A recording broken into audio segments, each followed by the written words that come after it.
ഒരിക്കൽ ഒരു യൂസർ എന്നെ വിളിച്ചു. അദ്ദേഹത്തിന്റെ വിൻഡോസ് ലാപ്ടോപ്പ് ഭയങ്കര സ്ലോ ആണെന്നും അതൊന്ന് ശരിയാക്കിത്തരാമോ എന്നും ചോദിച്ചു.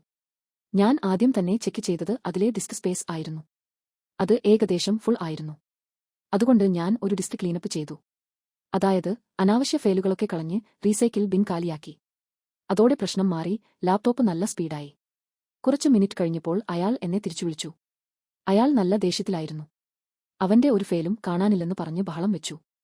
ഞാനാണ് അതെല്ലാം ഡിലീറ്റ് ചെയ്തതെന്ന് അയാൾ ഉറപ്പിച്ചു പറഞ്ഞു. ഞാൻ അങ്ങനെയൊന്നും ചെയ്തിട്ടില്ലെന്ന് ഞാനും പറഞ്ഞു. പക്ഷേ അയാളുമായി കുറച്ചുനേരം സംസാരിച്ചപ്പോഴാണ് ആ സത്യം പുറത്തുവന്നത്. അയാൾ തന്റെ എല്ലാ പ്രധാനപ്പെട്ട ഫയലുകളും സൂക്ഷിച്ചിരുന്നത് റീസൈക്കിൾ ബിന്നിലായിരുന്നു.